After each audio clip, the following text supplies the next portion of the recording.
Working feels bad and I don't ever want to work one more day in my entire life.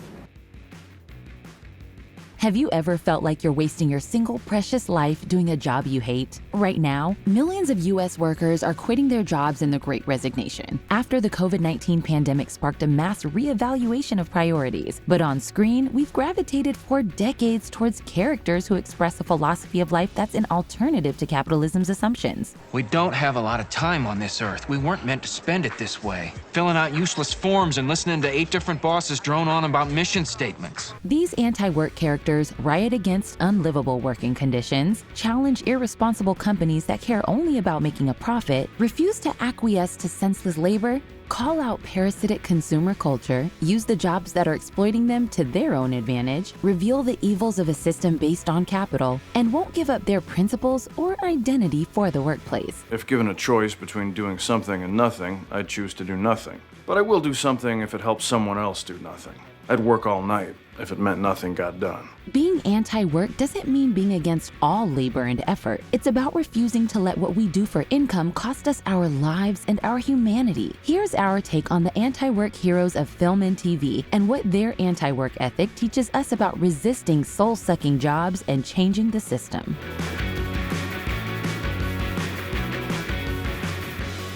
If you're new here, be sure to subscribe and click the bell to be notified about all of our new videos.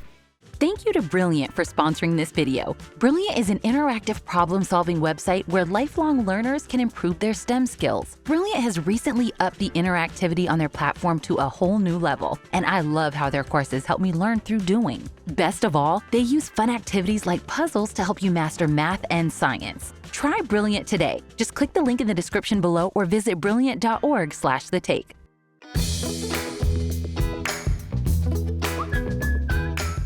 Anthropologist David Graeber points out that in the early 20th century, it was believed that by the year 2000, people in rich countries like the US and the UK would have a 15-hour work week due to technological progress. But instead, technology only made work more soul-deadening and somehow has led us to work more by creating new positions that are actually pointless. Graeber distinguishes 2 types of terrible jobs: bullshit jobs and just bad jobs. Bullshit jobs are those that appear to offer no true purpose or contribution to society. So I go through these thousands of lines of code and it doesn't really matter. Because they are so meaningless, bullshit jobs cause existential despair. The employees of Dunder Mifflin compare their workplace unfavorably to prison. You got outdoors time? Michael, why don't we get outdoors time? But paradoxically, many unnecessary bullshit jobs are overpaid, while more necessary and meaningful jobs are underpaid. As Dallas Hawthorne wrote on Twitter, "I don't think boomers realize how many of us actually want to work as librarians, gardeners, and teachers. Those jobs just don't pay us enough to feed us, so we have to take jobs we hate to get paid more." It's as though there's a trade-off happening in modern employment. You either earn money or get to do something with meaning. According to Graeber, the existence of so many bullshit jobs in a capitalist society is surprising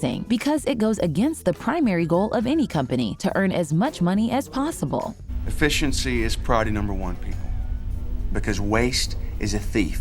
But perhaps one reason for all these useless jobs is the need to maintain social order. In a way, jobs act as a kind of daycare for adults. As Twitter user Neo_URL wrote, commenting on the Black Lives Matter protests of 2020, "I can't help but think about how large a part of people being able to mobilize and protest right now is because of them not being at work, and how the 40+ hour work week leaves most people for no time for political participation, and how that's kind of the point." Bad jobs, meanwhile, present more severe and immediate problems than the angst of bullshit jobs. They can be humiliating, physically and mentally taxing, with criminally low wages. If we're gonna give them our day, we need to have enough to cover our basic necessities. This terrible state of affairs became especially obvious during early COVID pandemic lockdowns, when only essential workers had to put themselves at risk to go into work. And the situation revealed that many of those jobs society actually needs to run pay the lowest. People working for minimum wage can't expect a comfortable retirement or really any kind of financial security, living paycheck to paycheck with a single medical emergency or unlucky mishap enough to put them on the street. As Twitter user Pickwick put it, so when did "if you work full-time you should be able to comfortably afford shelter, food, and utilities" become an extreme leftist belief? The writer Charles Bukowski, who worked grueling blue-collar jobs for decades before meeting a benefactor who supported his art, once said, "They never pay the slaves enough so they can get free, just enough so they can stay alive and come back to work." The idea of modern work as slavery is a prominent theme in Boots Riley's Sorry to Bother You. So wait, are you telling me you sell slave labor to companies over the phone? The company that hires Cassius Green as a telemarketer runs an initiative called Worry Free, which sells a barely disguised form of slavery as a wonderful career opportunity that takes all the anxiety out of life. You're guaranteed employment and housing for life. Stop worrying and get worry-free. The worry-free living quarters are state-of-the-art.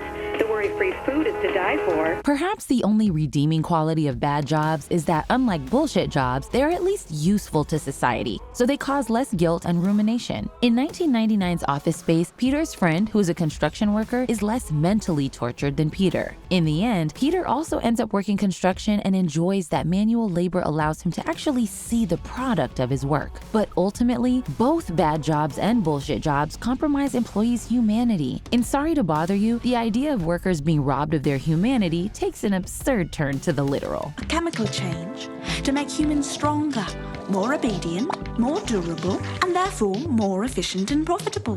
As Bukowski wrote, what hurts is the steadily diminishing humanity of those fighting to hold jobs they don't want but fear the alternative worse. People simply empty out. They are bodies with fearful and obedient minds. These lines mirror the classic visual aesthetic we see in cinema about modern work, such as dystopian imagery of rows upon rows of deadened, soulless drones toiling away mindlessly because thinking would make their situation unbearable. In Charlie Chaplin's Modern Times, the hero struggles to survive in a newly industrialized world. At his job, the workers move in sync with the machines they're operating, like they're one and the same thing. The same is true of 1927's Metropolis, in which the workers move in sync with the machinery in a weird dance, as if they're part of the city's infrastructure. In the later half of the 20th century, films about office jobs focus on the imagery of the cubicle as a visual metaphor for the way modern work destroys individuality. Human beings were not meant to sit in little cubicles staring at computer screens all day. Every human is shut into a tiny box that is just like every other box, and rows of them stretch towards the horizon. Describing the employees of such jobs, Bukowski writes, "The color leaves the eye, the voice becomes ugly, and the body, the hair, the fingernails." The color palette of movies about contemporary office jobs echoes this, featuring muted, desaturated gray or bluish tones. The unflattering fluorescent light makes the characters' features ugly and sickly looking. Just as the workers of early industrial jobs resemble cogs in the machines they operate, the workers of office jobs resemble the weak, flickering gray screens they stare at.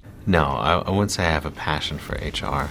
All these visuals seem to say this work is literally sucking the life out of these people and steadily making them less human.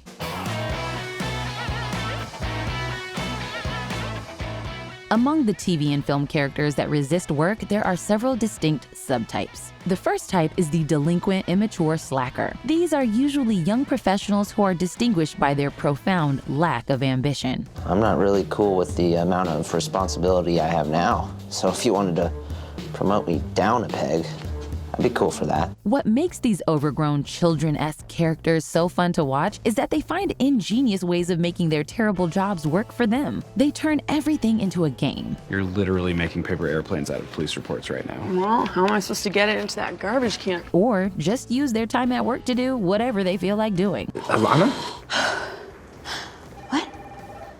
What time is it? Were you just sleeping with your eyes open? In earlier times, these slackers might have been framed in a negative light, but now they're portrayed as aspirational. This speaks to the way millennials and Gen Zers are disillusioned in the career ladder. The carrots of future promotions and raises don't motivate them anymore, because in the current economic climate, these promises end up often being false. As David_Moscrop tweeted, "Every time I read some weekend column about a boomer struggling to retire on $100,000 a year and a multi-million-dollar home, I'm reminded that my retirement plan is to die in the climate wars." But there are limitations to the immature slackers' anti-work philosophy. Though their personal rebellion and don't care attitude is satisfying, it's not necessarily a solution that works in the long term for their benefit. What's a 401k? I'm glad you asked. Basically, it's a retirement plan, so you can... No, never mind.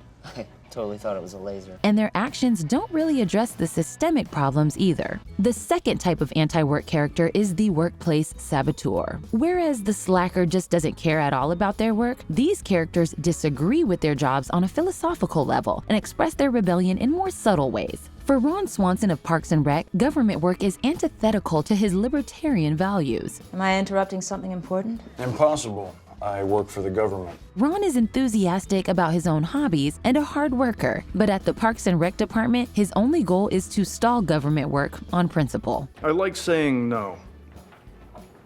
It lowers their enthusiasm. When antisocial April joins forces with him, they form the perfect workplace sabotage team. I'll make sure you don't have to go to any meetings. If anyone comes to see you, I'll scare them away. Wait, April, if you had to choose between these two ties...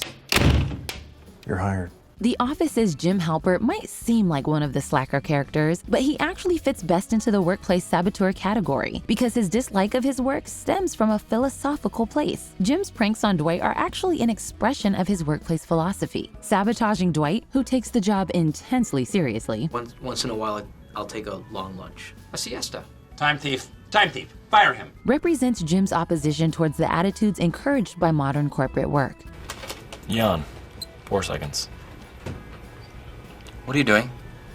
Oh, you had said that you don't do anything personal during work time, so I'm just making sure. The third type of anti-work character is the workplace anarchist. These are the characters who are brave enough or crazy enough to overtly call out or take action to dismantle the BS of corporate work. Peter in Office Space is reminiscent of the influential Herman Melville character of Bartleby, a law clerk who, whenever he's asked to do something, responds, "I'd prefer not to." While this behavior confounds everyone around Bartleby, from a certain perspective, it's actually rational. Maybe doing nothing is better than doing something pointless. I did absolutely nothing, and it was everything that I thought it could be. The narrator in Fight Club confronts his boss in a much more aggressive manner. He turns the corporate world's tools of manipulation back on itself, using the workplace norms and conventions typically used to exploit the employee to manipulate the management. Thank God. Please don't hit me again. Amy Jellicoe, the heroine of the short-lived cult HBO series Enlightened, initially adopts a less confrontational, more proactively passionate approach. After a mental breakdown, she returns to work convinced that she can single-handedly change the entire structure of the company to make it less harmful to the world. I just wanted to ask you if you had a chance to look at that research that I gave you. Honestly, Amy, no. When she realizes that she can't get what she wants directly, she formulates a plot to destroy the entire company from the inside out. I guess Abaddon is paying off government officials. It's huge. While this category seems the most influential or admirable in terms of actually trying to take down the system, it's hard not to notice that the workplace anarchist characters are often mentally ill or unbalanced. Peter is under the spell of a hypnotist. The narrator in Fight Club suffers from some kind of split personality or dissociative disorder, and Amy is inspired to create change after a mental breakdown. But this brings up the question, are these people, quote, crazy, or is it the world they inhabit that's completely bonkers? People are living under the illusion that the American dream is working for them.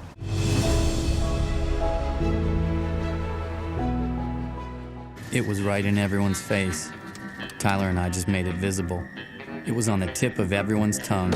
Tyler and I just gave it a name. While none of the 3 work-resistant character categories offer us a complete solution to the problem of terrible work, there are some lessons to learn from them. Lesson 1. Don't get seduced by consumer culture. One of the ways modern society keeps us working at terrible jobs is by propagating consumer culture. Working jobs we hate, so we can buy shit we don't need. For the companies, customers buying more stuff means more profit. For the customers, spending more requires earning more, which requires working longer and harder for the companies. Films like American Beauty and Fight Club speak to the way capitalism offers consumption as a substitute for meaning. This isn't life! This is just stuff. And it's become more important to you than living. And locks workers into an inescapable loop as they feel compelled to constantly chase more and better things. What kind of dining set defines me as a person? We can find an alternative to consumerist society in the king of slackers, his dudeness himself. The Big Lebowski's protagonist is an anti-capitalist hero, unemployed and totally satisfied with his relaxed lifestyle. He doesn't have the consumerist urge for novelty, but sticks with what he likes: bowling, White Russians, and one good rug. While his antagonist, the other Jeffrey Lebowski, is a fake. He has no money of his own. The dude is presented as an almost Christ-like figure whose commitment to taking it easy contradicts the evils of the hustling, striving capitalist world. It's good knowing he's out there, the dude, taking her easy for all us sinners.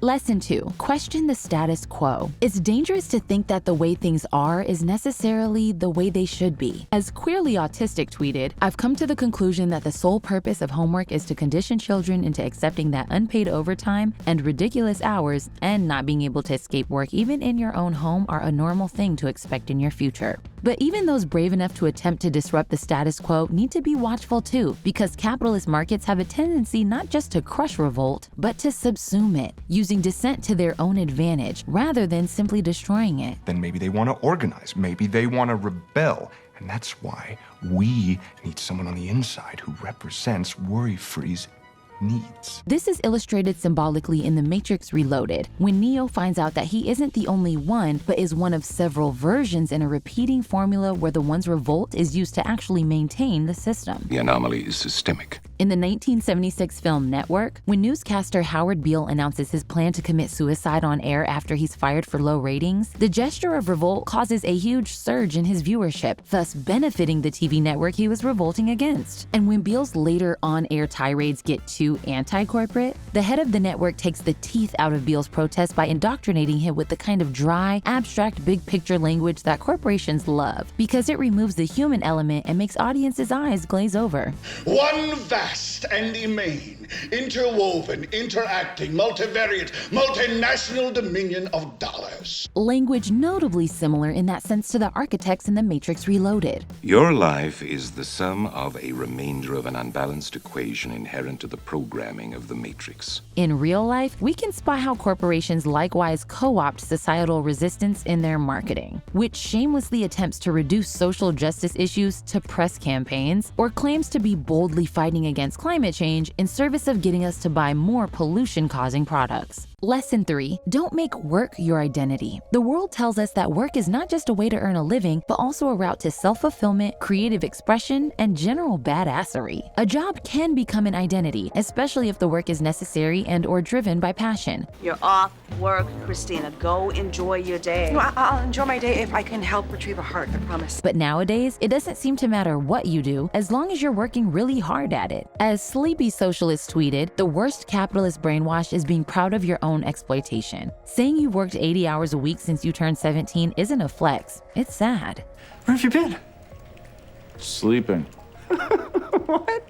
All night? As we discussed in our video on The Devil Wears Prada and workaholism, our modern-day obsession with work can be traced back to the Calvinist branch of Protestantism. Sociologist Max Weber wrote that because Calvinists believed in predestination, they sought to be successful in order to prove they were part of the elect, destined to go to heaven. In the Protestant work ethic mindset, which is hugely formative in American culture, work is associated with virtue, while sloth is a sin. But within Calvinism, the focus isn't just on work, but on success. And anti-work heroes force us to consider the question, who defines what constitutes success? Thus, the anti-work movement is not only a social and economic shift, it's also a spiritual one. Our Great War is a spiritual war. Our Great Depression is our lives. When Elliot on Search Party declares that he doesn't want to write his book because he hates working, at first I thought it was writer's block, but then later I realized it's actually just the discomfort of hard work. At first, this seems like a typical millennial joke about how boomers see us as lazy. But Elliot's revelation that he doesn't like working strikes a deeper chord with people today who are increasingly rejecting the explanation that constant work is just kind of what you gotta do in life. No, not for me.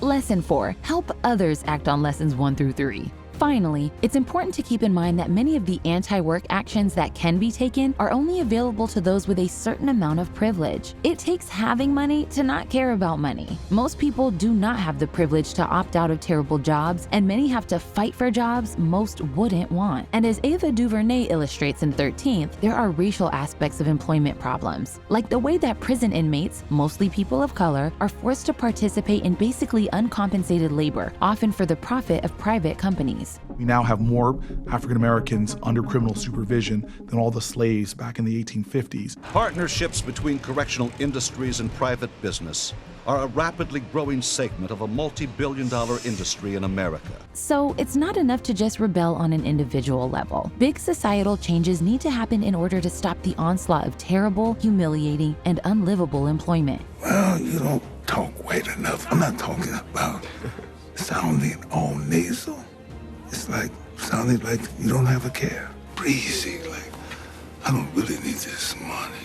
And while the obstacles might seem insurmountable, it does feel as though meaningful change is around the corner. With the Great Resignation, millions are quitting in search of more livable pay, better work-life balance, or just work with more meaning. The resulting labor shortage has the potential to give workers more power to dictate terms. Pushes for the 4-day work week and remote work prove that Americans are moving away from workaholic assumptions about success and are valuing their personal time and quality of life more and more. So hopefully, sometime in the near future, we will be able to say more often and more sincerely that we do what we love. This isn't so bad, huh?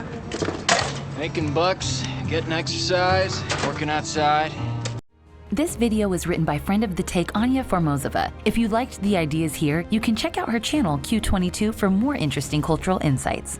Thanks again to Brilliant for sponsoring this video. Overwork can make me feel sluggish and foggy, like my mind isn't the sharpest it could be. That's just one reason I turned to Brilliant. It's an amazing website and app with interactive courses designed to help you boost your brain power. Brilliant believes that doing is the best way to learn, and I can tell you it works because recently I signed up to do the Mathematical Fundamentals course. In the past, math wasn't my favorite subject, but this course was actually fun. I had to think creatively and strategically to solve each challenge, and it felt so great to flex that mental muscle. Join me and 8 million others on Brilliant today. Just click the link in the description below or visit brilliant.org/thetake.